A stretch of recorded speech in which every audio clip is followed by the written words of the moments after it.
Hello नमस्कार दोस्तों, welcome to मंदाज classes. आज की डेट है 20 सितंबर 2022। तो देख लेते हैं कौन कौन से करंट अफेयर्स आज हम डिस्कस करने जा रहे हैं। हमारा पहला आर्टिकल होगा इंस्पायर अवार्ड्स के बारे में, दूसरा आर्टिकल होगा नेशनल टेक्निकल टेक्सटाइल्स मिशन के बारे में, तीसरा national medical device promotion council के बारे में, चौथा होगा यूएनएससी का रेजोल्यूशन नंबर 1267 यानी कि 1267। पांचवा आर्टिकल होगा हमारा कौन सा, एकलव्य मॉडल रेजिडेंशियल स्कूल, और लास्ट का और छठा आर्टिकल होगा आपका डायरेक्ट टैक्स के बारे में। आगे बढ़ने से पहले एक छोटी सी इन्फॉर्मेशन, प्लीज हमारे चैनल को लाइक कीजिए, सब्सक्राइब कीजिए, शेयर कीजिए, बेल आइकन को दबा लीजिए ताकि आपको इंपॉर्टेंट अपडेट्स मिलते रहे, और हमारे टेलीग्राम चैनल को भी सब्सक्राइब कर लीजिए। बढ़ते हैं अपने पहले आर्टिकल की तरफ जो कि है इंस्पायर अवार्ड के बारे में। देखिए अभी हो क्या रहा है, ये न्यूज में इसलिए है कि यहाँ पे क्या है कि अभी एक तरह का कंपटीशन कंडक्ट किया जा रहा है जिसका नाम है नेशनल लेवल एग्जीबिशन और प्रोजेक्ट कंपटीशन। ठीक है, ये 9वें नंबर का यानी कि नौवीं फेज चल रही है इसकी। तो ये नेशनल लेवल का NLEPC national level exhibition and project competition commenced यानी कि शुरू किया गया है। ठीक है, अब इसमें क्या होगा, इसमें जो हमारे स्कूल्स के बच्चे होते हैं, स्कूल्स के कौन सी क्लास के बच्चे, जो छठी क्लास से लेकर 10th क्लास तक के बच्चे यानी कि 6 क्लास से लेकर 10th क्लास तक के बच्चे, वे बच्चे जो थोड़ा मतलब इनोवेटिव सोचते हैं, उनके पास क्रिटिकल थिंकिंग है, वो मतलब वो अपना क्या करेंगे कि वो अपना वो एप्लीकेशन सबमिट करेंगे एक तरह से। ठीक है ना, तो यहाँ पे लिखा है ना कि स्कूल्स में सबमिट ए मैक्सिमम 5 स्टूडेंट्स यानी कि 5 ideas innovation of the student. तो सॉरी, स्टूडेंट नहीं, आइडियाज के कोई एक स्कूल अपनी स्कूल से मतलब सिर्फ 5 आइडियाज को सबमिट कर सकता है। देखो किसी स्कूल में बहुत सारे बच्चे और हर एक बच्चे के दिमाग में एक अपना अपना आइडिया। ठीक है, अब ऐसा थोड़ी कि मान लो एक स्कूल में 50 बच्चे तो 50 आइडियाज वहां पे सबमिट कर दिए जाएंगे इसमें। ठीक है, तो ऐसा नहीं होगा कि जो बेस्ट 5 आइडियाज होंगे वो स्कूल अपना सबमिट करेगा यहाँ पे। ठीक है, एक एग्जीबिशन हो रही है यहाँ पे, एक तरह कॉम्पिटिशन हो रहा है, इसमें सबमिशन होगा। फिर ये 30 सितंबर तक आपका चलेगा। उसके बाद इसमें से सिलेक्शन किया जाएगा, ठीक है, बच्चों का कि किसके टॉप मोस्ट आइडियाज है, क्रिटिकल इनोवेशन है, क्रिटिकल मतलब थिंकिंग है, उस पर काम किया जाएगा, उन्हें पैसा दिया जाएगा, उन्हें ट्रेनिंग दी जाएगी, उनको ऑगमेंट किया जाएगा। तो यहाँ पे यही है, तो उन्हें अवार्ड दिए जाएंगे। उन्हें अवार्ड कौन सा मिलेगा, इंस्पायर अवार्ड्स, मानक। ठीक है, ये मानक अवार्ड क्या है कि इसमें ये मानक की फुल फॉर्म ये millions mind augmenting national aspiration and knowledge. अब देखो यहाँ पे अगर इसको थोड़ा सा ब्रेक करके पढ़े कि मिलियंस माइंड, कि आपके बहुत सारे माइंड, मिलियंस, 1 मिलियन 10 लाख होता है, तो मिलियन माइंड लगभग 10 लाख माइंड, यानी कि 1 मिलियन, अगर आप 1 मिलियन को लेकर चलते हैं, 1 मिलियन माइंड ने 10 लाख बच्चे का जो दिमाग है यानी कि 10 लाख बच्चों के जो आइडियाज है वो क्या करें, ऑगमेंट करेंगे, वृद्धि करेंगे, बढ़ाएंगे, इंक्रीज करेंगे क्या, नेशनल एस्पायरेशन को, यानी कि आपके जो बच्चे हैं उन बच्चों की एस्पायरेशन है हर किसी की। जब उन बच्चों को आपका वो सेलेक्ट किया जाएगा, उन बच्चों की वो एस्पायरेशन पूरी होगी, तो बाकी बच्चों में भी क्या है, एक अंदर एक ऐसी स्पिरिट आएगी, एक इस तरह का एनकरेजमेंट आएगा कि हम भी इनोवेटिव सोचे। तो एक इनोवेशन का, बच्चों के अंदर इनोवेशन का कल्चर आएगा। जब छोटे बच्चे, कम उम्र के बच्चे इनोवेटिव क्रिटिकल लेवल पर थिंकिंग करते हैं, एनालिसिस करते हैं, तो तभी तो हमारा जब वो यंग एज में पहुंचेंगे तभी तो एक पूरा इंडिया का क्रिटिकल इनोवेटिव इकोसिस्टम बनेगा ना। ठीक है, तो तभी तो ये जो एक एंटरप्रेन्योरशिप आएगी, नई नई रिसर्च निकलेगी, हमारे इंडिया से बड़ी बड़ी रिसर्च निकलेगी। तो क्योंकि क्रिटिकल थिंकिंग चाहिए, रट्टाफिकेशन नहीं चाहिए, तो ये इसलिए, और नॉलेज बढ़ेगी उससे, तो यही इसमें बोला गया है। ठीक है, ये तो इसलिए न्यूज में आया, थोड़ा सा यहाँ पे समझा। हाँ, और ये किसके अंडर है, ये आपका department of science and technology यानी कि DST के अंदर। DST मतलब department of science and technology, इसके अंडर है। तो ये चीज होगी, इसलिए न्यूज में आया। तो अब हम सारा का सारा क्या चीज पढ़ेंगे, इंस्पायर अवार्ड मानक। जो इंस्पायर अवार्ड्स है वो मानक जो अवार्ड है उनके बारे में पढ़ेंगे। तो न्यूज में इसलिए आया, इसलिए हमने पढ़ा। इसका एम यही है कि बच्चों को मोटिवेट करना है। मोटिवेट कब होगी, जब देखो आपके पड़ोसी को अगर उसमें लॉटरी में कार मिल जाए तो जाहिर सी बात है ना, आप भी मतलब जुआ खेलना है, लॉटरी का टिकट खरीदोगे ना, जुए में कार निकल जाए, या जुआ नहीं, मैंने गलत वर्ड यूज करूं, मतलब कुछ इस तरह का कंपटीशन में वो पार्टिसिपेट करता है पड़ोसी का बच्चा, और वो जीत जाता है अवार्ड, मान लीजिए 5,000 जीत गया, 10,000 जीत गया, 1 लाख जीत गया, गया, टीवी में आ गया, किसी शो में, तो जो पड़ोसी होता है तो वो भी तो कहेगा ना अपने बच्चों के, देखो ये पढ़ रहे हैं, तुम पढ़ो तो मेहनत करोगे तो हो जाएगा। इवन खुद बच्चे भी मतलब वो होंगे ना इंस्पायर इस चीज को, तो इस तरह जब उन्हें अवार्ड मिलेंगे तो इंस्पिरेशन मिलेगी बाकी बच्चों को भी। तो जो फ्यूचर में इनोवेटर्स हम क्रिएट कर पाएंगे, इनोवेटर्स को पैदा कर पाएंगे, क्रिटिकल थिंकर्स को पैदा कर पाएंगे, क्योंकि हमारा अवार्ड ही उसके लिए दिया जा रहा है ना, कि जो बच्चे इनोवेटर है, इनोवेशन लेके आ सकते हैं, उनके हम वो आइडियाज को सेलेक्ट करेंगे, तो उन्हें फिर अवार्ड दिए जाएंगे। तो इस तरह से एनकरेजमेंट मिलेगा बाकी बच्चों को भी। ठीक है। ऑब्जेक्टिव इसका यही है कि 1 बिलियन का टारगेट है, जिसमें ओरिजिनल आइडियाज मतलब आइडियाज को, इनोवेशन को सिलेक्ट किया जाएगा। किसके उसमें, जो साइंस और सोसाइटल एप्लीकेशन से मतलब रिलेटेड हो गए, साइंस से रिलेटेड। ऐसा नहीं कुछ भी वो आपका आइडिया दे दे कि भाई घर कैसे बनाया जाता है, मतलब घर कैसे बनाया, मतलब जस्ट ऐसी बोल दिया मैंने रैंडमली, मतलब कोई भी बेतुका आइडिया ना दे कि भाई मैंने भी तो आइडिया दिया है ये। ऐसा नहीं, कि आइडिया आपका साइंस एंड टेक्नोलॉजी से जुड़ा हुआ होना चाहिए, इनोवेशन को प्रमोट करता है, और दूसरा सोसाइटल एप्लीकेशन उसका, यानी कि सोसाइटी में उसे अप्लाई किया जा सके। मान लीजिए आप सोसाइटी ऐसी चीज बनाते हो, ऐसी चीज बना के बताते हो कि अगर हम ये करें तो ये चीज बन जाएगी, इससे सोसाइटी को ये फायदा होगा, तो उसका सोसाइटी में एप्लीकेशन होना चाहिए। जैसे कि आप बायोगैस का जो ये आता है, स्टेबल बर्निंग होती है, तो कोई बच्चा स्टेबल बर्निंग का ऐसा तरीका निकाल दे कि आप पर कॉस्ट भी किसी चीज की कम हो, ठीक है, और आपका स्टेबल बर्निंग को मतलब वो हम बर्निंग ना करें, वो पोल्यूशन ना हो, और वो उसको यूज भी किया जा सके अच्छे तरीके से, और कॉस्ट भी बहुत कम हो, और आसान हो, कम टाइम लगे, इस तरह का कोई आइडिया दे दे, तो वो चीज है, तो सोसाइटी में एप्लीकेशन हो गया ना, तो उसी तरह का है। तो यही है कि हमें एक ऐसे उसको कल्चर को फोस्टर करना है जिसमें क्रिएटिविटी हो और इनोवेटिव थिंकिंग हो। किसके अंदर, स्कूल्स के बच्चों के अंदर। यहाँ पर बड़े लोगों की बात नहीं की, स्कूल्स के बच्चे, क्योंकि वही तो जाके आगे साइंटिस्ट और आपके एकेडमिशियन और बड़े बड़े लोग बनेंगे ना, वही तो जाके बनेंगे ना आगे जाके। तो इसलिए हमें स्कूल के बच्चों को इंस्पायर करना जरूरी है। ठीक है, सोसाइटल नीड्स को ध्यान में रखते हुए वो आइडिया होनी चाहिए, साइंस पे टेक्नोलॉजी पे बेस होनी चाहिए, ये चीज हमें नर्चर करनी है। सेंसिटिव और रेस्पॉन्सिबल सिटीजन्स तभी बन पाएंगे ना लोग, ठीक है ना, कि जब उसके अंदर मतलब इस टाइप की वो होगी, क्योंकि एक इनोवेशन करने की ललक होगी, एक लीडरशिप का भी रोल हो, कल तभी निभा पाएंगे। पॉलिटिक्स में आ सकते हैं, किसी भी मतलब फील्ड में जा सकते हैं, लीडरशिप का, इनोवेटिव लीडरशिप का रोल तभी निभा सकते हैं। अब जो इंस्पायर अवार्ड 2022 दिया जा रहा है वो क्या है, इसके बारे में जान लेते हैं। ये लगभग 60 स्टार्टअप को दिया जाएगा। ठीक है, inspire award were presented to 60 startup and financial support provided to 53,021 student. क्योंकि जो बच्चे इनोवेशन लाकर स्टार्टअप सोल्व कर स्टार्टअप बना रहे हैं, उसमें से कुछ स्टार्टअप सेलेक्ट करी जाएगी जो कि बहुत बेटर होगी, टॉप की होगी, उन 60 स्टार्टअप्स को अवार्ड दिए जाएंगे, और उन्हें फाइनेंशियल सपोर्ट भी प्रोवाइड की जाएगी। और फाइनेंशियल सपोर्ट तो लगभग काफी सारे बच्चों को यहाँ पर प्रोवाइड की जा रही है। ठीक है, आगे बढ़ते हैं, इंस्पायर स्कीम के बारे में थोड़ा जान लेते हैं। इंस्पायर की फुल फॉर्म है innovation in science pursuit for inspired research. ठीक है ना, कि इनोवेशन इन साइंस परस्यूट, कि साइंस का हमें ऐसा कोई चीज ढूंढनी है जिससे कि आपका रिसर्च हो सके उस पर। ठीक है, रिसर्च को इंस्पायर किया जा सके। ठीक है, रिसर्च को आपका कैटलाइज किया जा सके।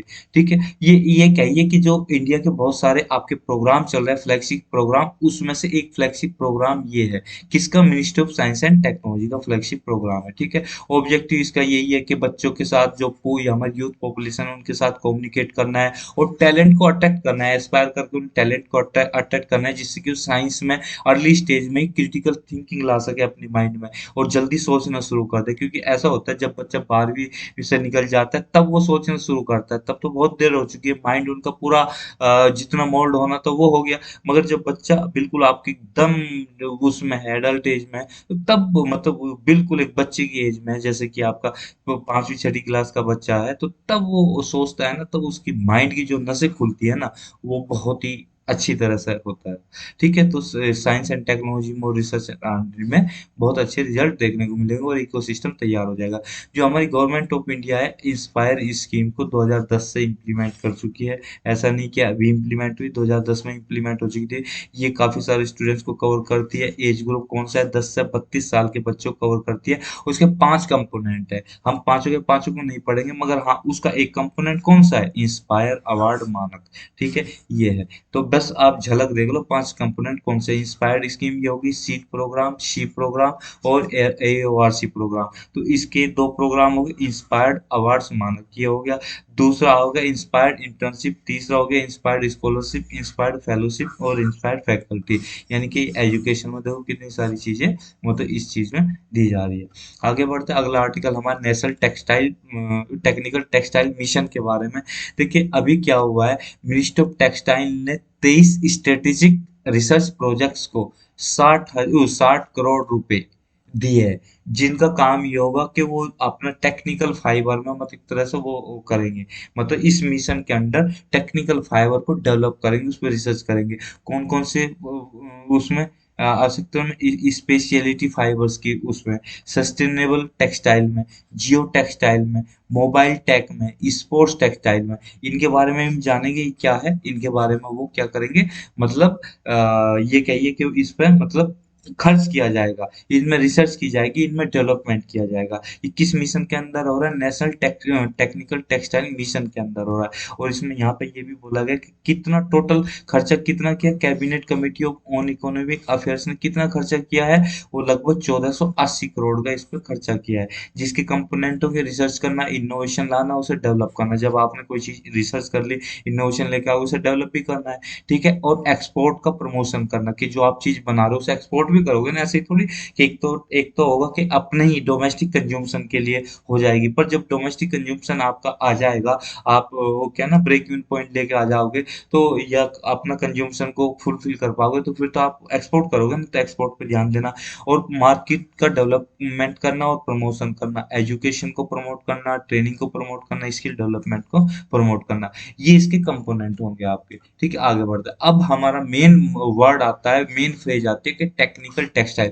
देखो टेक्सटाइल तो आपने सुना है कि टेक्सटाइल तो एक तरह का फाइबर है जिससे आपके कपड़े बनते हैं। अब कपड़ा आप किस लिए पहनते हो, देखो तन ढकने के लिए, शरीर को ढकने के लिए पहनते हो, ये पहला तो उद्देश्य कपड़ा पहनने का ये होता है। दूसरा उद्देश्य ये होता है उसमें जो डिजाइन होती है, कपड़े की क्वालिटी होती है कि आप सुंदर दिखे, आपका सौंदर्य चमक क्या है, आपकी जो वेशभूषा इस तरह से हो कि आप अच्छे दिखे, ताकि लोग आपकी तारीफ करें। तो दूसरा एक सबसे बड़ा रीजन ये होता है, ठीक है। पहला तो रीजन है कि आपको तन ढकना है। आप आदिवासी वो क्या नाम, जो आदि मानव वाला जो टाइम था आपका, वो था मतलब जो क्या नाम वो इरा था आपका, पाषाण काल जिसे हम बोलते हैं, उस टाइप के तो हो नहीं, ये उस टाइम में तो हम जीते नहीं, हम तो मॉडर्न वर्ल्ड में जी रहे।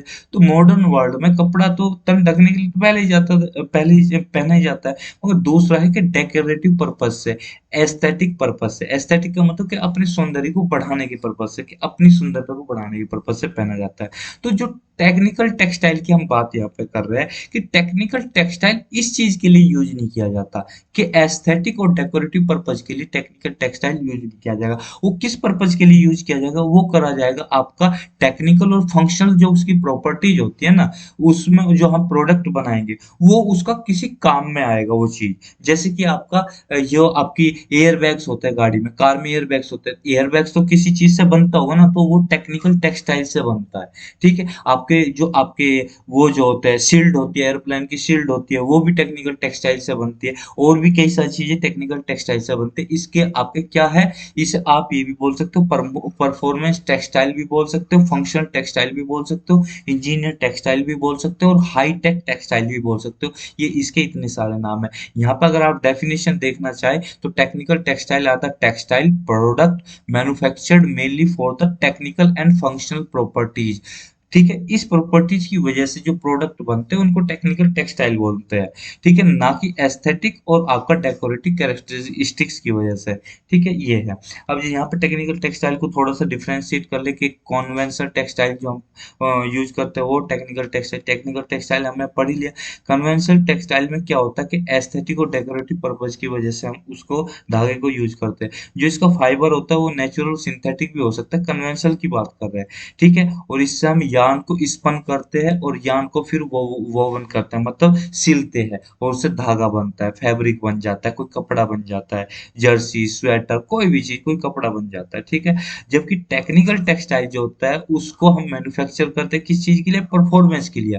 कि देखो, आपने कपड़ा पहना तन को ढकने के लिए, परफॉर्मेंस, कोई परफॉर्मेंस नहीं दिखा रहा हूँ, आपने कपड़ा अपने शरीर को ढकने के लिए पहना और दूसरा अपने को अच्छा दिखाने के लिए पहना, तो वहां पे कोई परफॉर्मेंस नहीं हो रही है। मगर यहाँ पे इसकी टेक्निकल प्रॉपर्टीज को यूज किया जा रहा है, जो टेक्निकल टेक्सटाइल है उसकी प्रॉपर्टीज को यूज किया जा रहा है, किसमें यूज किया जा रहा है, उसकी परफॉर्मेंस दिखाने के लिए, जैसे कि एयर बैग हुआ, ठीक है, और भी कई सारी चीजें वो हम पढ़ेंगे।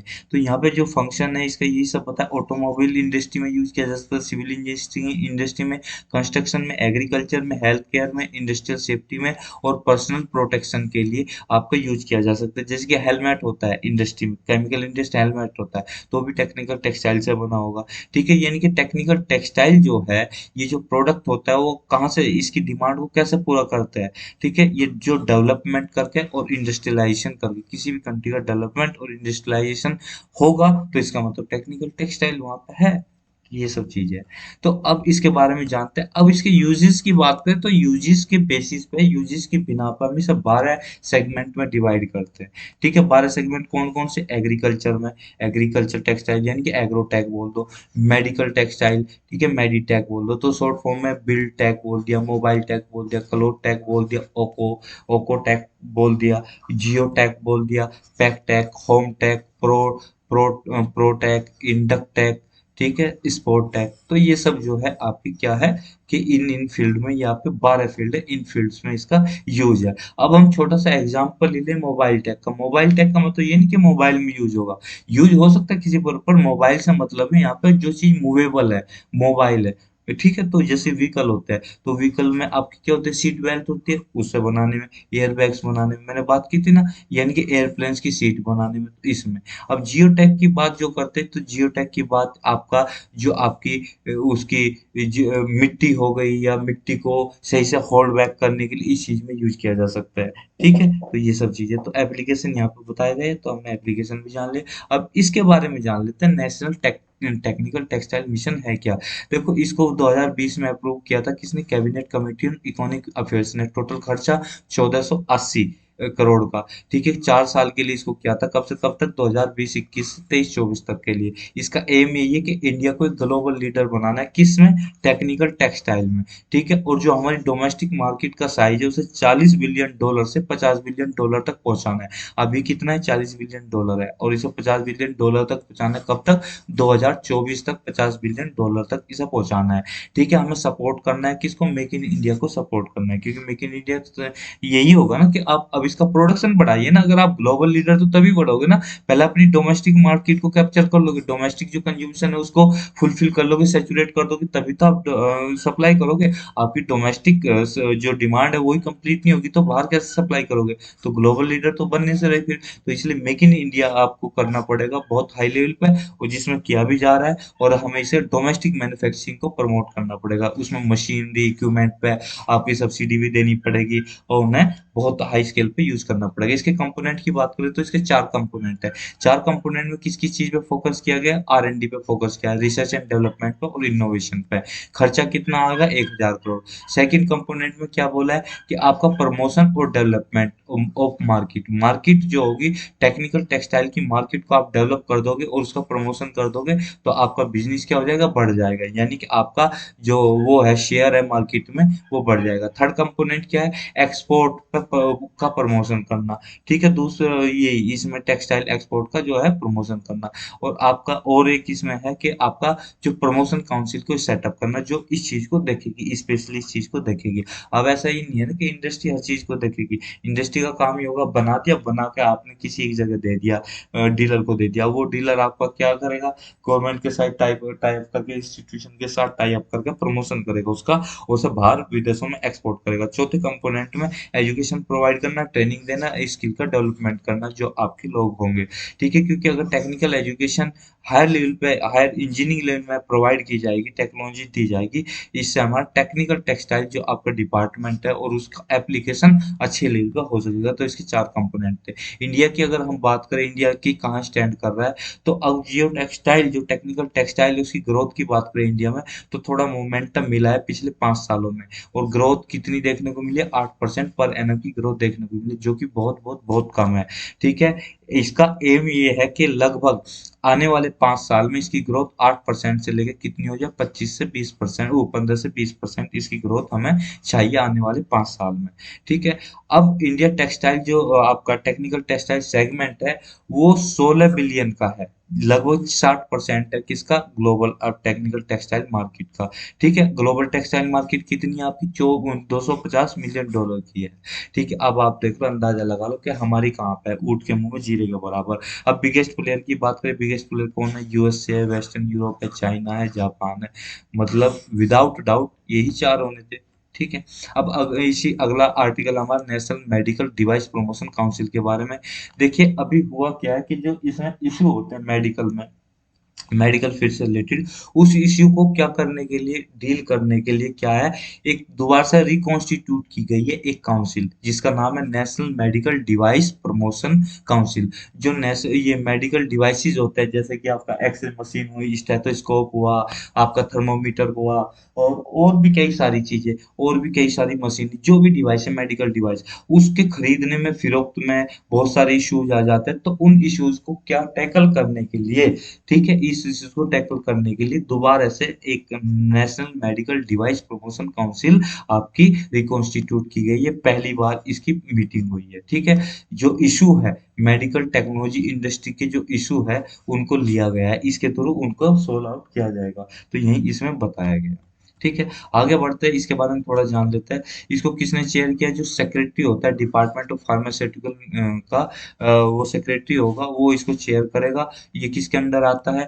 ये आपका आएगा ministry of chemicals and fertilizer के अंडर। इसके मेंबर्स की बात करें, सारे स्टेक होल्डर्स को हम इसमें इन्वॉल्व कर लेते हैं, क्योंकि देखो आपका जो डिपार्टमेंट है, गवर्नमेंट का डिपार्टमेंट है, जो इसे रेगुलाइज करता है वो, ठीक है, जो पॉलिसी बनाता है वो, जो स्टेक होल्डर्स होंगे वो, ठीक है, मतलब स्टेक होल्डर्स है मतलब कि कंपनी हो गई, कंपनी के एम्प्लॉय हो गए, ठीक है, बाकी लोग हो गए, जो कंज्यूमर है वो हो गए, और भी कई सारे इसमें स्टेक होल्डर्स आ जाएंगे, तो उसमें उनको वो मेंबर होते हैं। अब इसके रिप्रेजेंटेशन की बात करें, जो आपके कई सारे मेडिकल डिवाइस जो इंडस्ट्री है और उनसे रिलेटेड जो एसोसिएशन है, वो उसको रिप्रेजेंट करते हैं। ठीक है। इसका सिग्निफिकेंस यही होगा कि सिग्निफिकेंस जो एक तरह का क्या है कि जो एनएमडीपीसी है, वो बहुत आगे जा रहा है, अच्छा काम कर रहा है, एक वाइब्रेंट फोरम है। ये बोला जाता है कि सारे इश्यूज को, जो मेडिकल डिवाइसेस सेक्टर से रिलेटेड हो, सारे इश्यूज को वो सोल्व करने की पूरी कोशिश करेगी।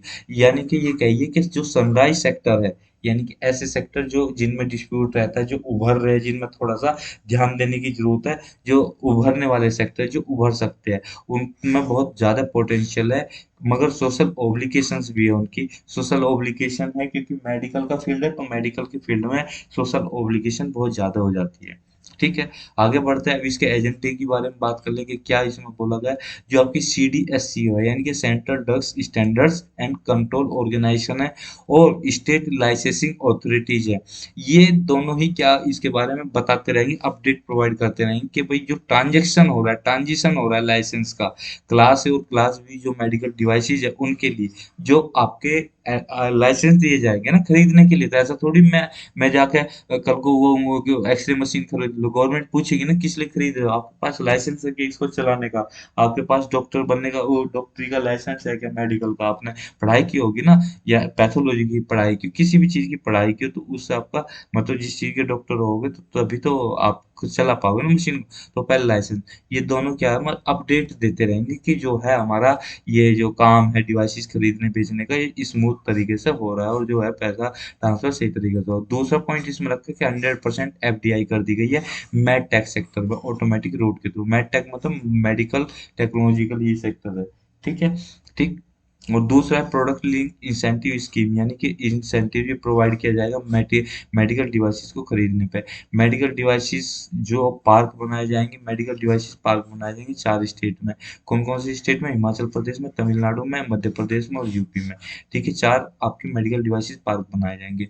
और इसमें क्या है कि भाई जो NABL आपका, यानी कि national accreditation board for testing and calibration laboratories, ये आपका इन हाउस लैब को मैन्युफैक्चर करेगा, पड़ेगा, क्योंकि इसमें ही आपका क्या मेडिकल डिवाइसेस डेवलप हो सके, इस तरह से ये डेवलप करेगा। अगला आर्टिकल यूएनएससी के रिजोल्यूशन नंबर 1267 के बारे में, यानी कि 1267 के बारे में, यानी कि 1267 के बारे में।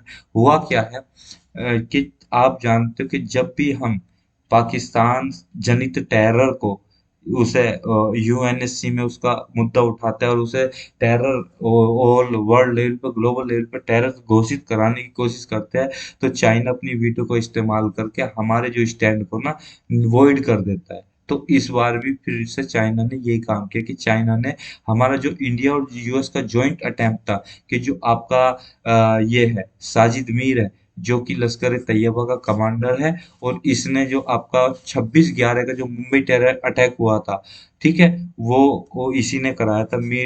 साजिद मीर ने, ये है आपका, ये रहा आपका ताज होटल, 26/11 का जो अटैक हुआ है, ठीक है। तो उन्होंने क्या किया, इन्होंने क्या किया कि चाइना ने इसको वीटो कर दिया, यानी कि यूएनएससी में आपका जो लिस्ट है उसमें इसका नाम ऐड नहीं हो सका, ठीक है। तो यही है कि पूरी हिस्ट्री है चाइना की, कि हाफिज सईद को ले लो आप, चाहे जाकिर उर रहमान को ले लो, ठीक है, चाहे आप मसूद अजहर को ले लो, या अब साजिद मीर की बारी आ गई, तो ये सब है। तो ये चाइना की पहले से पॉलिसी है, रही है कि भाई ये आपका टेररिज्म पे पाकिस्तान का साथ देता है, ठीक। आगे बढ़ते हैं। अब हम यूएनएससी रिजोल्यूशन के बारे में जानते हैं। जो यूएनएससी रिजोल्यूशन है, ये एक तरह की सैंक्शन कमेटी है, सैंक्शन लगाते हैं किसी पे, ठीक है। ये एक तरह की एक्टिव यूएन सब्सिडरी बॉडी है, ठीक है, जिसका एफर्ट क्या है, एफर्ट क्या कर रही है, टेररिज्म से लड़ रही है। 1999 में ये रिजोल्यूशन में डिसाइड किया गया था कि एक ऐसा हम एक लिस्ट तैयार करेंगे, उसको टाइम टू टाइम अपडेट करते रहेंगे, उसमें हम किसके मेंबर डालेंगे, तालिबान के डालेंगे, अलकायदा के डालेंगे, जो टेररिस्ट एक्टिविटी को वो कर रहे हैं। मगर बाद में इसको अमेंड भी किया गया और उसमें ओसामा बिन लादेन का भी नाम जोड़ा गया, ठीक है। इसमें अमेंडमेंट थोड़े से लिस्ट में होते रहते हैं टाइम टू टाइम, क्योंकि जो आतंकवादी के नाम है इसमें एडिशन और सब्ट्रैक्शन होता रहता है, तो यही है। और जो इस लिस्ट में जिसका नाम आ जाता है, तो उस पर क्या पाबंदियां लगती है, पहली पाबंदी लगती है वो कहीं पे भी ट्रेवल नहीं कर सकता, ठीक है। दूसरी पाबंदी लगती है वो आपका जो उन्हें जो फंड है वो फ्रीज हो जाते हैं, उन्हें यूज नहीं कर सकता। तीसरी पाबंदी होती है कि वो आपके वेपन्स नहीं रख सकता, छोटे से छोटा, बड़े से बड़ा, उसे एक्सेस ही नहीं है वेपन की, ठीक है। अगला आर्टिकल हमारा एकलव्य मॉडल रेजिडेंशियल स्कूल्स के बारे में। देखिए अभी न्यूज में इसलिए आया, जो एकलव्य मॉडल रेजिडेंशियल स्कूल्स है, वो उसमें टीचरों की बहुत ज्यादा शॉर्टेज हो गई है। टीचरों की शॉर्टेज इतनी हो गई है कि आपका कुछ गवर्नमेंट और प्राइवेट स्कूल्स में टीचर जो है कॉन्टेक्ट पे रखने पड़ रहे हैं, और गवर्नमेंट कॉलेज से, ओ सॉरी, गवर्नमेंट स्कूल से टीचर डेपुटेशन पाए हुए। डेपुटेशन का मतलब है कि मान लीजिए मैं किसी कंपनी में काम कर रहा हूँ, मान लीजिए मैं बीवीएफसीएल में काम कर रहा हूँ जो कि आसाम में है, ठीक है, एज ए केमिकल इंजीनियर मान लो मैं काम कर रहा हूँ वहाँ पे फर्टिलाइजर कंपनी में। तो मुझे ये कंपनी बीवीएफसीएल डेपुटेशन पे भेजती है एनएफएल में, यानी कि नेशनल फर्टिलाइजर लिमिटेड में भेजती है किसी काम से, यानी कि 3 साल के प्रोजेक्ट के लिए, 2 साल के प्रोजेक्ट के लिए, या 5 साल के लिए, तो डेपुटेशन पे भेजती है। एम्प्लॉय तो मैं बीएफसीएल का ही रहूंगा, मगर मुझे अब सैलरी, जब तक मैं इस एनएफएल में रहूंगा तब तक सैलरी मुझे वहां से मिलेगी। तो यही इसमें बोला है कि भाई ये डेपुटेशन पाए कुछ टीचर गवर्नमेंट कॉलेज से। तो ये 378 स्कूल ऐसे आइडेंटिफाई किए गए जिसमें 4000 टीचर जो है अपॉइंट किए गए हैं। लगभग 70% जो है कॉन्ट्रेक्चुअल टीचर लगाए गए हैं, ठीक, ये इसमें बोला गया है, ठीक है। अब हम ईएमआरएस के बारे में जानते हैं। ईएमआरएस क्या है? ईएमआरएस एक तरह के आपका, जो आपके ट्राइबल स्टूडेंट्स होते हैं, ट्राइबल बच्चे होते हैं, इंडियन ट्राइबल्स बच्चे होते हैं, उनके लिए आपका ये रेजिडेंशियल स्कूल है, जिन्हें हम मॉडल रेजिडेंशियल स्कूल बोल रहे हैं। ये कब स्टार्ट किए गए थे? 1997 से 1998 में, यानी कि 97 में स्टार्ट किए गए थे, 97 98 में ये स्टार्ट किए गए थे। इसका मेन उद्देश्य ये है, जो ट्राइबल एरियाज है वहाँ पे जो बच्चे हैं वो दूर दराज एरिया में रहते हैं, उन्हें आपकी मेन स्ट्रीम से जोड़ पाना मुश्किल होता है, गरीब होते हैं, और आपके उनके जो वो होते हैं तौर तरीके, आपकी जो कन्वेंशनल तौर तरीके होते हैं, तो इस वजह से बहुत पिछड़े रह जाते हैं। इसलिए उन्हें आपका state of the art facility provide करवाई जाती है मॉडल रेजिडेंशियल स्कूल्स में। जैसे कि आपकी नवोदय विद्यालय है, ठीक है, जो नवोदय विद्यालय फैसिलिटी होती है उसका सीबीएसई बोर्ड इसको वो सिलेबस होता है, सीबीएसई बोर्ड को फॉलो करते हैं, करिकुलम जो होता है सीबीएसई बोर्ड का होता है, ठीक है, उनकी क्वालिटी की हाई लेवल की एजुकेशन होती है, तो वो सारी फैसिलिटी आपको ईएमआरएस में प्रोवाइड की जाएगी, यानी कि एकलव्य मॉडल रेजिडेंशियल स्कूल्स में प्रोवाइड की जाएगी। ये आपके एजुकेशन स्कूल कम स्कूल भी है प्लस आपका रेजिडेंस भी ये प्रोवाइड करते हैं, यानी कि हॉस्टल की तरह भी काम करते हैं। जैसे कि आपकी नवोदय विद्यालय में देखने को मिलता है, नवोदय विद्यालय में तो बच्चे वहीं पे रहते हैं ना। ठीक है, तो यही सब इसमें बोला गया। इसका करिकुलम सीबीएसई का फॉलो करता है। इसका फोकस यही आपका रहता है कि एकेडमिक ही अच्छा नहीं होना चाहिए बच्चे का, उसका ओवरऑल डेवलपमेंट होना चाहिए, वो हर चीज में सोसाइटी में बैठने लायक तब बनता है आदमी जब आपका ओवरऑल डेवलपमेंट होता है। ऐसे ही नहीं कि आप पढ़ाकू कीड़े और आपको सोशल एटिकेट्स आते नहीं है तो आप सोसाइटी में रहने लायक हो, नहीं नहीं।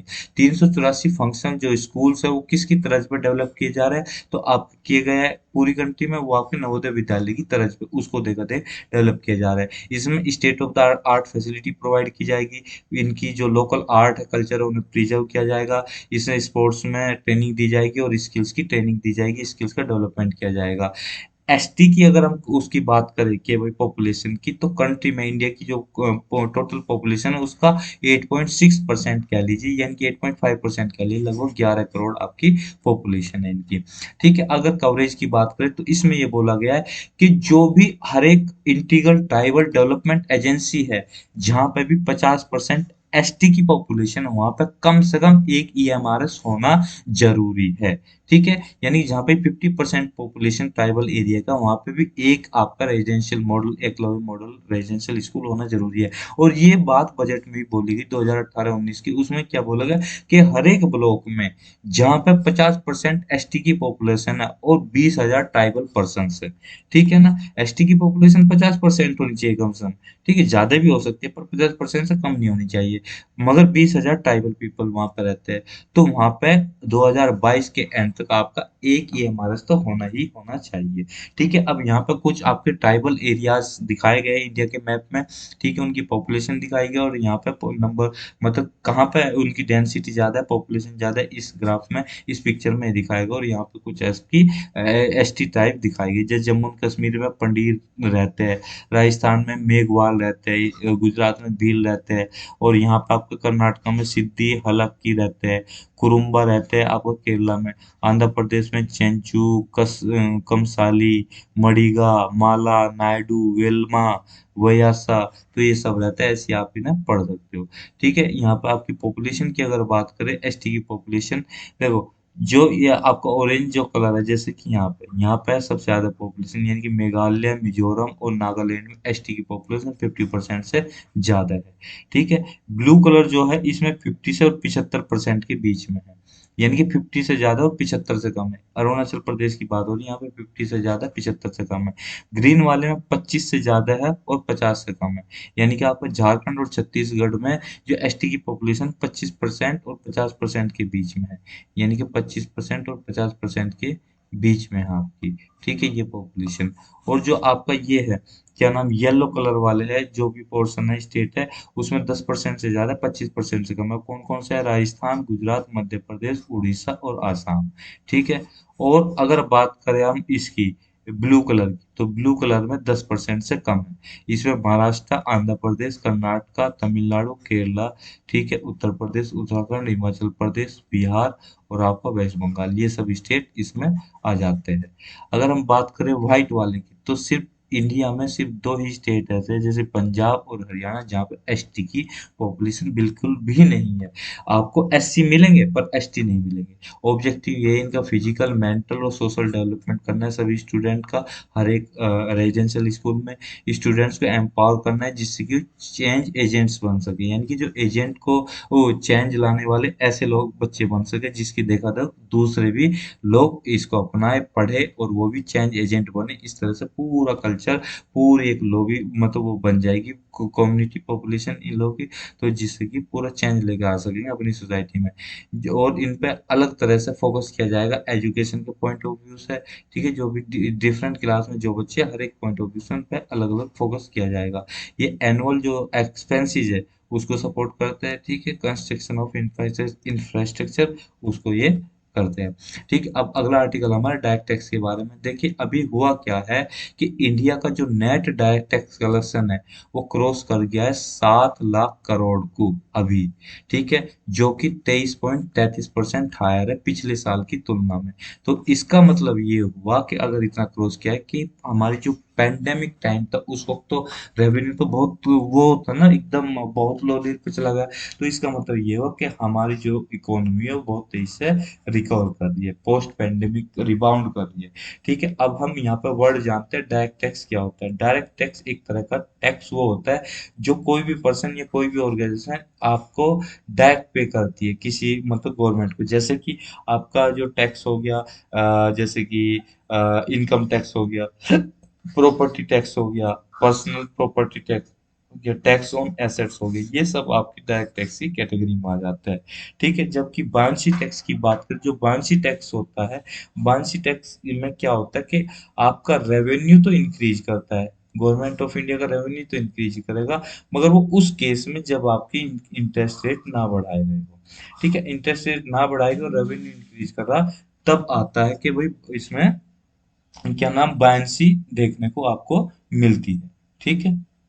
ठीक है, तो पहले तो आप इनकी रिलेशनशिप समझ लो। रिलेशनशिप ये है कि जो गवर्नमेंट का आपका टैक्स रेवेन्यू होता है उसमें जो ग्रोथ होती है उसमें, और जो जीडीपी चेंज होता है इसमें रिलेशन होती है। यहाँ से टैक्स बायंसी का कंसेप्ट निकल कर आ जाता है।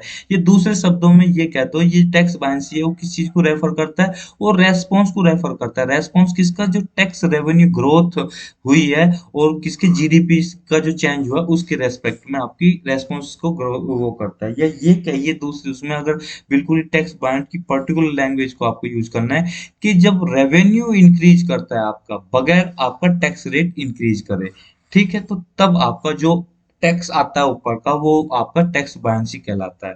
ठीक है, ये एक तरह का कनेक्शन किसके बीच में होता है, टैक्स रेवेन्यू अर्निंग के बीच में और इकोनॉमिक ग्रोथ के बीच में, यानी कि आपकी इकोनॉमिक ग्रोथ हो रही है, इसका मतलब ये है कि इकोनॉमिक ग्रोथ हो रही है। ठीक है, ये एक तरह का आपका फास्टर ग्रोथ को डिनोट करता है और टैक्स रेवेन्यू भी इसमें ऊपर जाता है। जबकि एक और कंसेप्ट आता है टैक्स इलास्टिसिटी का। टैक्स इलास्टिसिटी का कंसेप्ट है, पिछले केस में आपका टैक्स रेवेन्यू ग्रो कर रहा था मगर वहां पे हमने टैक्स रेट जो है कांस्टेंट रखे थे, चेंज नहीं किए थे। मगर यहाँ पे हमने टैक्स रेट क्या कर दिया, चेंज कर दिया। जब टैक्स रेट चेंज करते हो, टैक्स रेवेन्यू आपका चेंज होता है, तो उसी को टैक्स इलास्टिसिटी बोला जाता है। यहाँ पे क्या है, रेवेन्यू टैक्स रेवेन्यू चेंज होगा गवर्नमेंट का, और आपका कॉर्पोरेट इनकम टैक्स रिड्यूस कर दिया जाएगा। कब, कि 30% से 25% कर दिया जाए। ठीक है, यानी कि टैक्स को आपको रिड्यूस कर दो, चेंज कर दो, तो तब आपको क्या होगा कि ये आपका टैक्स इलास्टिसिटी के कंसेप्ट में ये आ जाता है। ठीक है, तो दोस्तों यही थी आज की हमारी डिस्कशन। इस डिस्कशन में इतना ही। Thank you very much for discussion.